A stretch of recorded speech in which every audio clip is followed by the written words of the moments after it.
আসসালামু আলাইকুম my YouTube family, আপনারা সবাই কেমন আছেন? আশা করি ভালো আছেন। আমি সানিয়া, আপনারা দেখছেন MD Asif daily blog live নেই এমনি ভিডিও।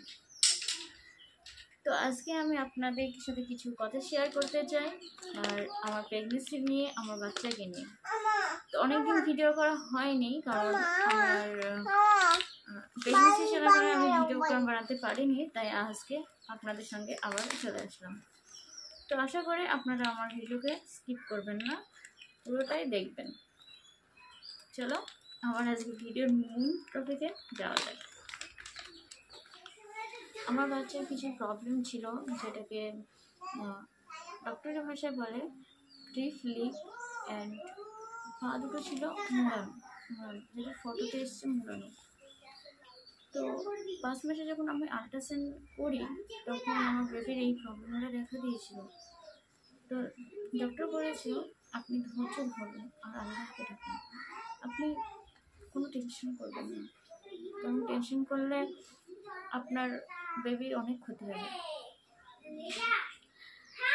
তো ডাক্তার বলেছিল আপনার বেবির ক্লিপ লেগেছে, এই যে এখানে একটা কাটা অংশ দাগ থাকে না, ওই দাগটা, আর পা দুটো আছে বেঁকানো, এনে মোড়ানো। আমি তারপরে ওটাই ইংরেজি ভাষায় কি বলে আমি জানি না, তবে ডাক্তারি ভাষায়। তখন আমি ডক্টরকে জিজ্ঞাসা করলাম তাহলে এর উপায় কি। ডক্টর আমাকে বলল আপনি যদি চান তাহলে রাখতে পারেন, না চাইলে ছেড়ে দিতে পারেন, কোনো। তারপরে আমি অনেক ভেঙে পড়েছিলাম। তারপরে আমাকে একটা ডক্টরের কাছে পাঠানো হলো, এবং ডক্টরের কাছে যাওয়ার পর তিনিও সেই রিপোর্ট দেখে একই কথা বলেন। তিনি বলেন প্রবলেম তো আছে, কিন্তু তার সলিউশনও আছে। তখন একটু আশার আলো ফুটে উঠল। দেখেন ভ্যান, আপনার বেবির তো শুধু পা দুটো মোড়ানো আছে, ওর আদার্স ওর বডি ফিটনেস সব কিছু, গ্রোথ সব কিছু ঠিক আছে, তাহলে কিসের সমস্যা? আর হ্যাঁ, যখন বেবি জন্মগ্রহণ করবে তখন আমরা ওর পায়ের জন্য এক জোড়া জুতা দেব, যেটা কন্টিনিউ 1 বছর থেকে 2 বছর অবস্থা থেকে ইউজ করবে, ওর পা নর্মালি হয়ে যাবে। আর যে ঠোঁটের সমস্যা আছে সেটা আমরা 10 মাস বয়সে সার্জারি করে তখন সেটাও ঠিক করে দেব। তাহলে আমি বলেছি সব কিছুই তো ঠিক আছে, কিন্তু আমার বাচ্চার কোনো ক্ষতি হবে না তো? আমার বাচ্চা কি ঠিক থাকবে? তারপরে ফের আমি আমার ডক্টরের কাছে যাই এবং কিছুক্ষণ কথাবার্তা বলি। তারপরে আমি একটা কোয়েশ্চেন করি যে ম্যাম, যদি আপনি ভাবেন আমাকে আপনার জায়গায় রাখেন এবং বলেন যে আপনার বেবি হলে আপনি কি করতেন।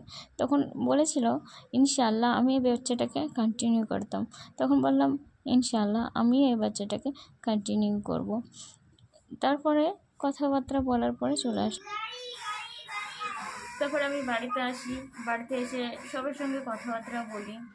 তারপরে সবাই বলে যে বাচ্চা যখন এতগুলো প্রবলেম, জন্মগ্রহণের পরে কী হবে কী নয়, তা ডক্টর বলছে সেটাই করো। আমি বললাম, তারপরে আমি আরেকবার ভাবলাম, আমি দেখি ভাবি তো, তারপরে দেখা যাবে।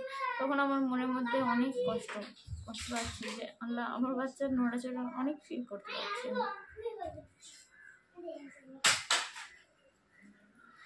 তারপর আমি আর আমার হাজব্যান্ড ডিসাইড করলাম যে আমরা আরও বড় হসপিটালে যাব, আরও বড় হসপিটালে গিয়ে দেখব। সেই মতে সেই কাজ, যেই ভাবা সেই কাজ। ফের আমরা চলে যাই একটা বড় হসপিটালে এবং একটা বড় ডক্টরকে দেখাই।